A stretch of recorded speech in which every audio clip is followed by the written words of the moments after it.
Hey, what's up, everybody? Welcome back to another week, another episode of the Wealthy Legacy Journey. I hope that today inspires you. I hope it pushes you forward and maybe answers some questions and just gets you engaging in just some different ways. So, the episode title for today is How Much Money Does It Take to Find Peace? And what I mean by that is just, I think so often in life there's so much going on for all of us. And it's like, man, if I just had more money, if I just had like this or that, like life would be better. And we put these like things out there that make it seem, at least a lot of the people that I know, that was like, if just these certain things could line up, life would be so much better, if not verging on perfect.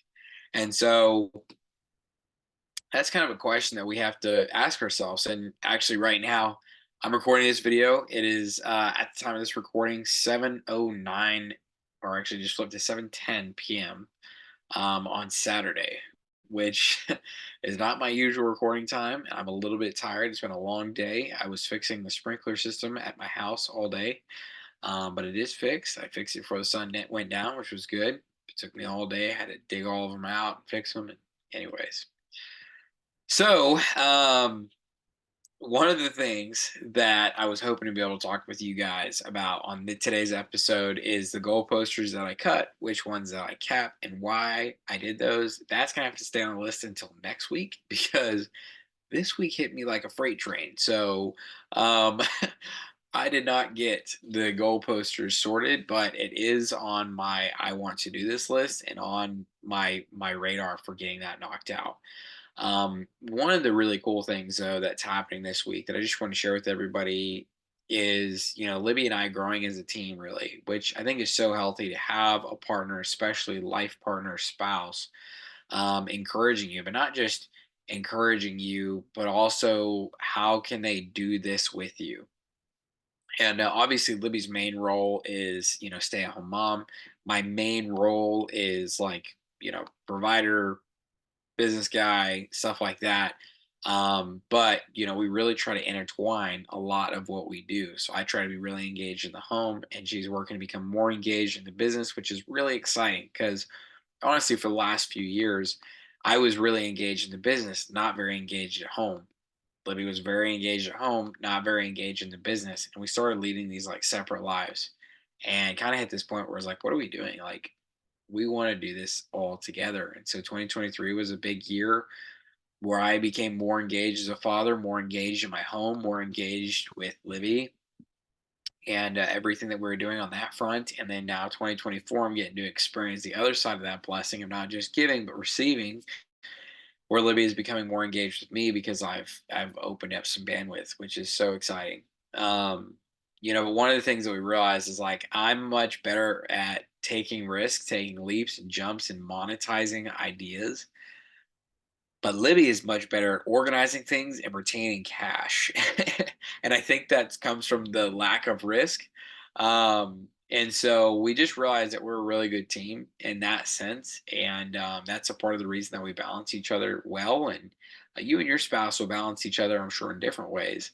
That's a way that we balance each other. That's kind of our yin yang. That's our, opposite sides attract, kind of thing there. And, I'm really excited because I feel like the direction that we're growing right now, us both bringing skill sets to the table, I think it's really what's going to help this time around be different. Like I've said before, the first time was going to be great. The second time was going to be even better. And this third time around, trying to build the business up is going to be different. So I spent the last 5 years, kind of taking off and then crash landing. And how can we build something that's sustainable, something that's going to last? And so yeah, we've been wondering a lot though, like how can we impact people? How can we make what we're doing right now like bigger than us? How can we really make sure we're doing the right thing? How can we be making impact? It was interesting because on Saturday we watched the Jesus Revolution, and it was a really good movie, and so much of it felt just like our lives, including the part where I think the kid, his name was Greg. Obviously, he's a much older adult now, pastoring a church for a long time. Um, but he started leading like this youth ministry, and then they kicked him out of that role. And I was like, well, been there.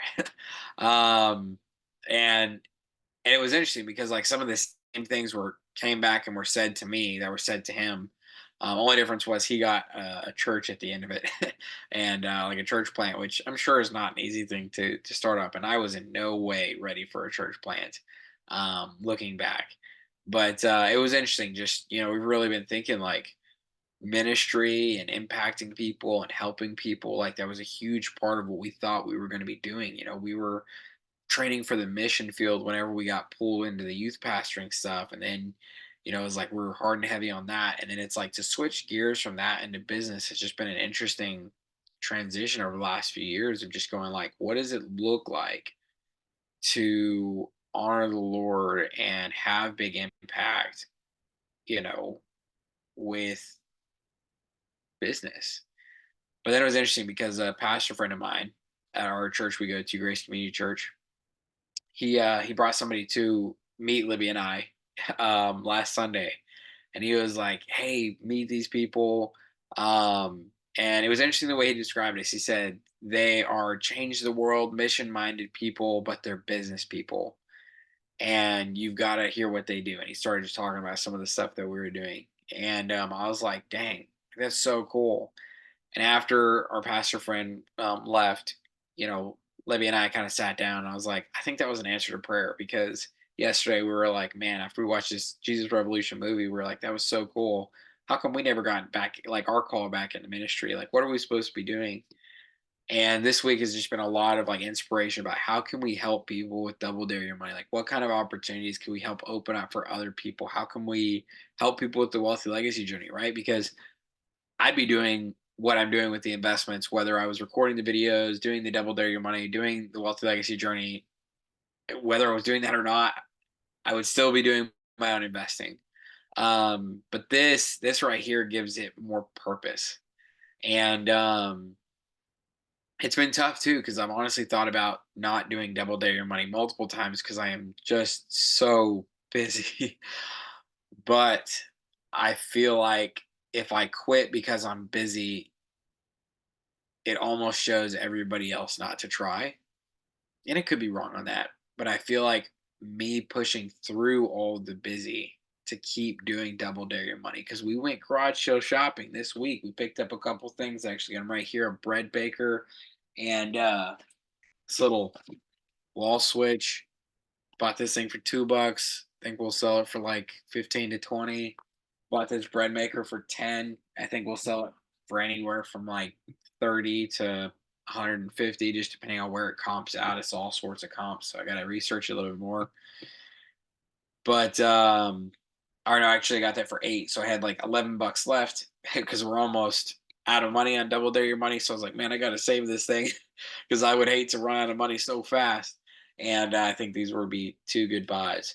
And I'll show more of that in Double Dare Your Money. If you really want to see what's going on over there, make sure you check out Double Dare Your Money. But for Libby and I, next steps is really we got to get our car, which we actually did this week, to the collision center because we've had the accident. I think 2 3 weeks ago now, which that has been way more work than we realized it was going to be. Then we've got to do our 2023 taxes, and then we're going to finalize our surplus budget for like how do we budget. We've got our every dollar for our monthly, here's the money that we make. But then if we make over and above that with our active income or with our investment income, how do we split that stuff up?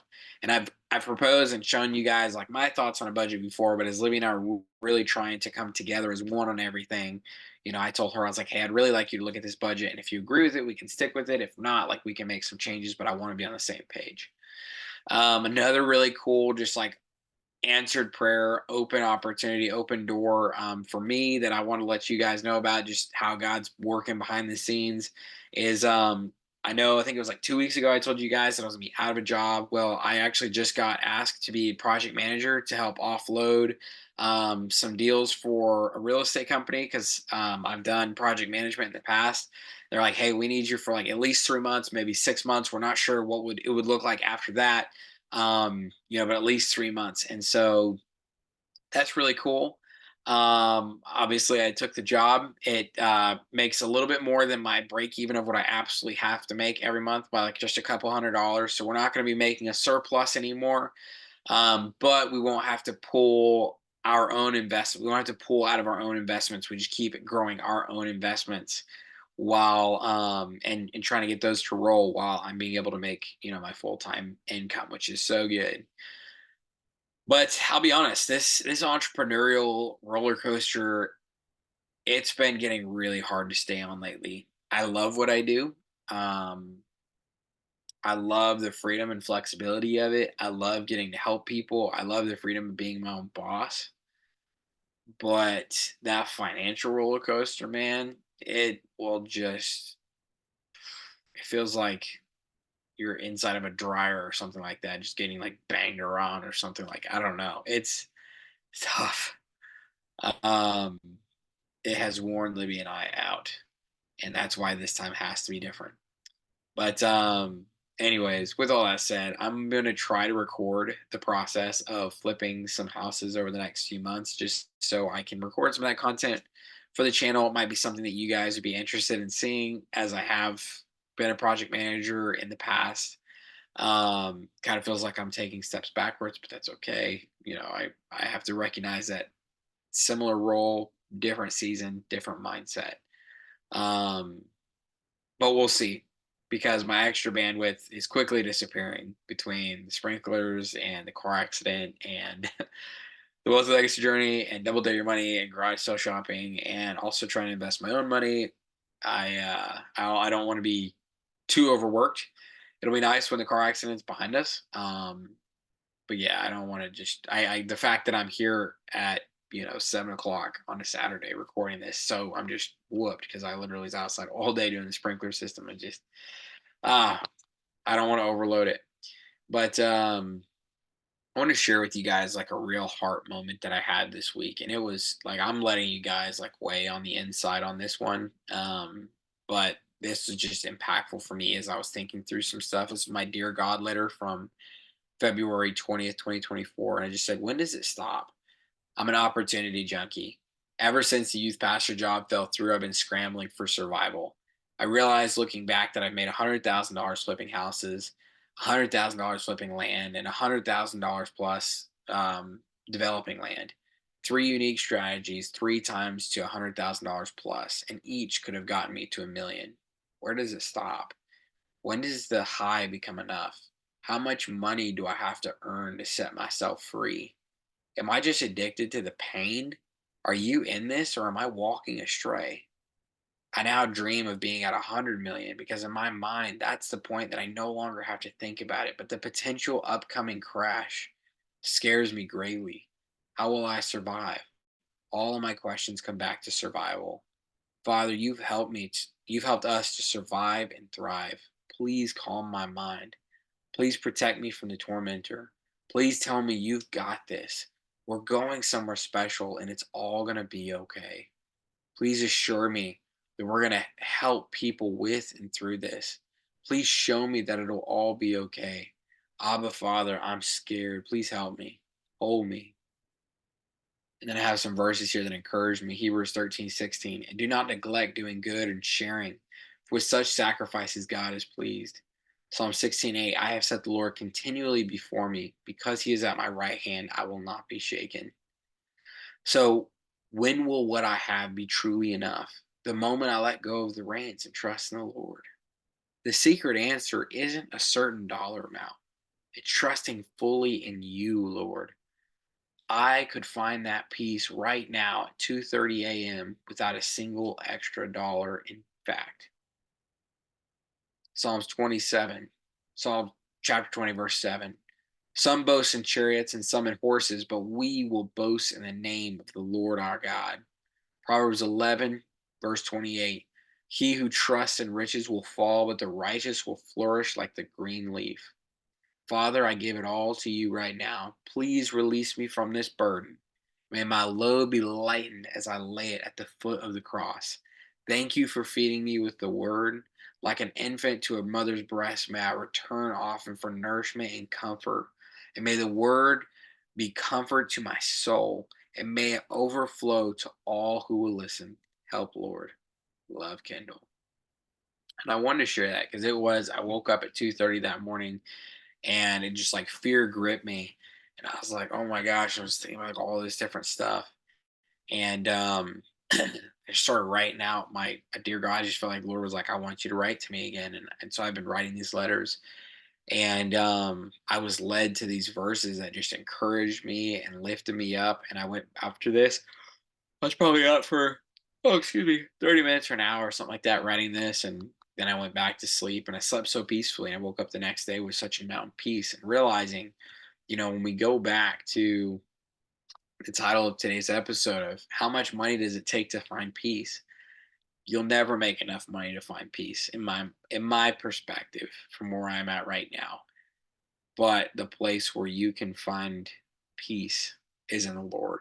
And you can find that peace at any dollar amount because it isn't reliant on how much money you have to connect with God. And that's the beautiful thing about a relationship with God.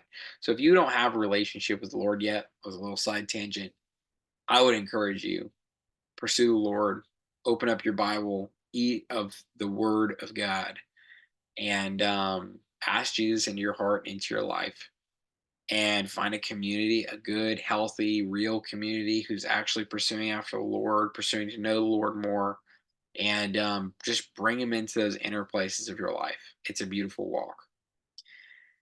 In my Bible in a Year that I read this week, there was a really neat quote from Nicky Gumbel, and he said, "A river cuts through rock not because of its power, but because of its persistence." I'll say that again. A river cuts through rock not because of its power, but because of its persistence.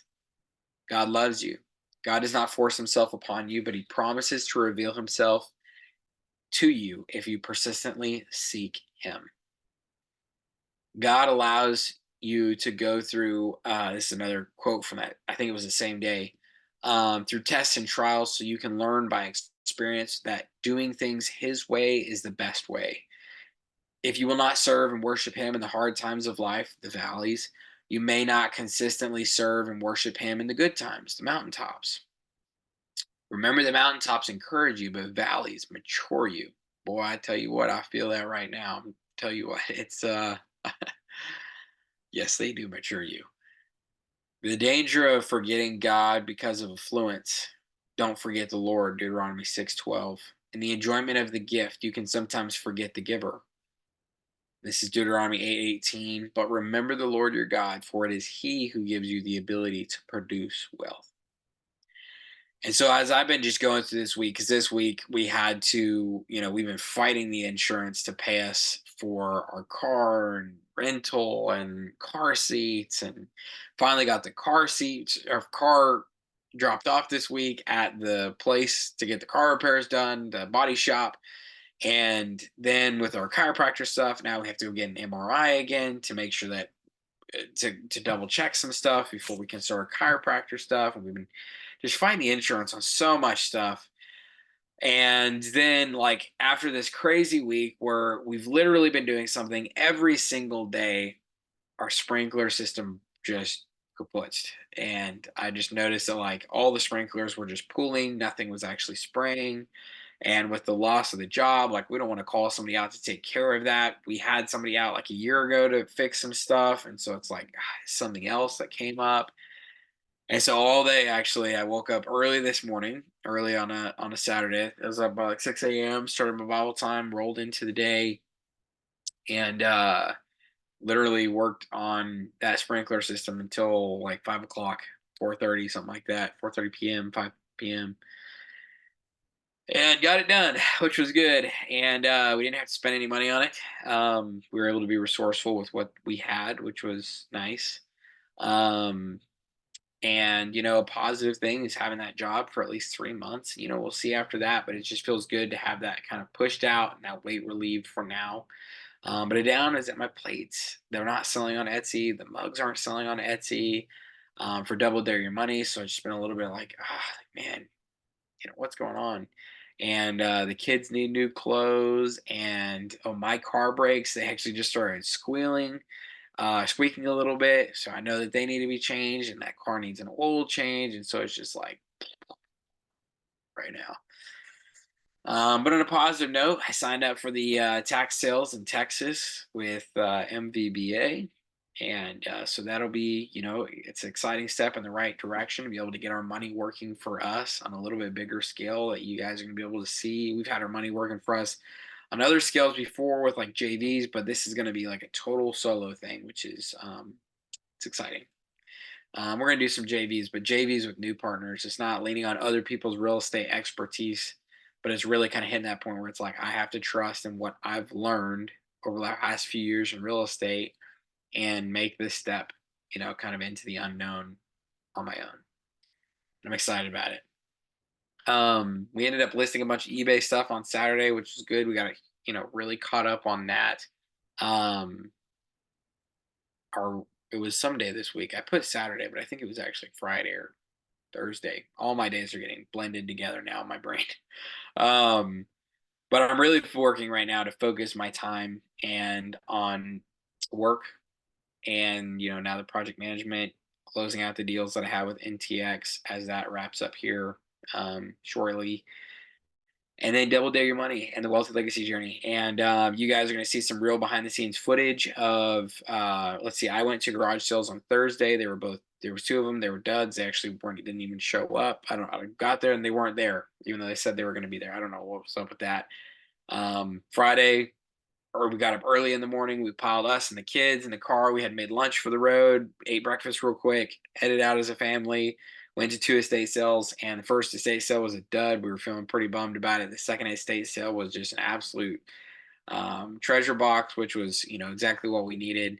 And because we're getting pretty much down to the nitty gritty on funds. And so it was good to be able to get a win. Um, Something I'll say for you guys too is you're looking to build up wealth. Like we're like, man, we're already on eBay. We just started grabbing stuff around the house like we haven't been messing with anymore, or we knew that we were wanting to get rid of, and we started posting on eBay. One of those things that I actually sold in like 2 days after listing it, or a day after listing it. I had a bow release because I don't have time for hunting or shooting a bow anymore, at least right now. Between the kids, the business, and all this stuff, it's crazy. Um, but I listed this release that I have, and I ended up after the eBay fees, which kind of gouged me, but nothing on eBay. I'm just learning the process. Still made like 155 bucks from something that was just sitting there that I needed to get rid of. So that was really good. Um, but I'll tell you guys this, like I said, I'm 7 o'clock on a Saturday night. Yesterday night, I can't remember what I was doing, but I was working late yesterday too. I got some free time. This week we went to the zoo as a family at one point on Thursday when we picked up the kids from school, which was good. But it's been a lot of busyness lately. We just wanted to give the kids something nice, and it was nice for Libby and I too. It was a really enjoyable time. But working 6 days a week just isn't unrealistic right now, especially, as you're trying to build more. Like you have to hold your normal job and then you're trying to do this side hustle.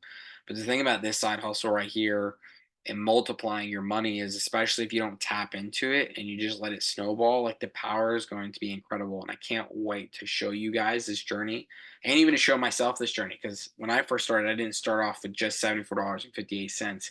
So I'm excited to see it happen all the way from the ground up. Now I did start with, um, I was like, I started up at, our first level 0 to 1,000. Then we're going from 1,000 to 10,000, then 10,000 to 100,000. So I was a little over the $10,000 mark whenever I first got into real estate investing.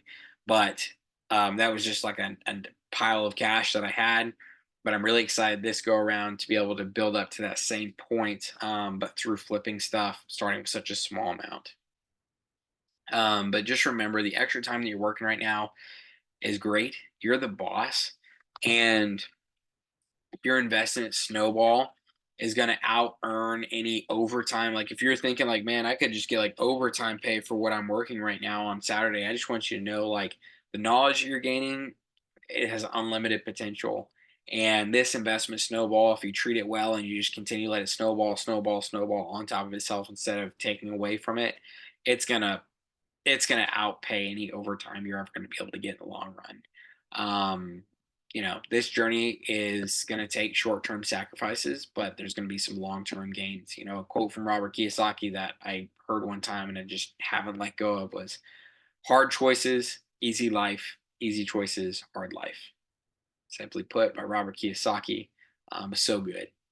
And so that's pretty much it for today. I'm tired, so I'm gonna clock out with you guys here and go to sleep. But I want to close out with our identity mantra as always. I explore the unknown. I conquer new frontiers. My journey is powerful, and my wake is a wealthy legacy. And remember, guys, being wealthy is simply the ability to cover your monthly expenses without having to lift a finger. Oh my goodness, does that sound so good right now? Like, to not have to worry about a job, to not have to think about just uh, racking my brain just to make ends meet and keep extending this like job situation, a couple months at a time. It feels like over the last year that you guys have been with me since I started this podcast. The job situation's been absolutely insane. It was a little bit, felt like, more stable than this before I started the podcast. My life's been almost a mess since I started this thing, but if anything, glory to the Lord for giving me a testimony that's maybe more relatable for somebody. I don't know. I hope it's all for a purpose. But we're pushing through, and that's what my mind's on right now. Like, how can I just get to that ability to cover my monthly expenses without having to lift a finger as quickly as possible? And so that way, if life starts hitting you with those two by fours, you can pump the brakes and it's okay. And then when you get some relief, you just start going back after it hard and heavy. And also, legacy is leaving a long lasting impact on others who come after you as they receive the fruit of your labor, whether that be good or bad fruit. Remember, guys, we're all going to leave, fruit behind. We're all going to leave a legacy. So let's make it a good one. We're going to plant good seeds, grow good trees that produce good fruit. And so, with that said, guys, there's some quotes that are from this week, and there's a bunch of other cool stuff in the Google Docs. Don't forget to check out Double Dare Your Money. I'd love to have you guys along for that journey because I sure am working my butt off to make it good for you guys. But the Google Docs is going to be in the description of the video, and you can go there for links to books and all that kind of stuff, and investment movies and quotes. Some of the quotes that we talked about today, they'll be added to that as well. And with all that said, guys, this has been another episode dedicated to you and your own personal wealthy legacy journey. It was awesome connecting with y'all. If you're as tired as me, get a nap before you start doing eBay listings so you don't do them wrong. But yeah, it was great hanging out with you guys, and I'm exhausted. So I'm going to say peace out. See you on the next one. Bye, y'all.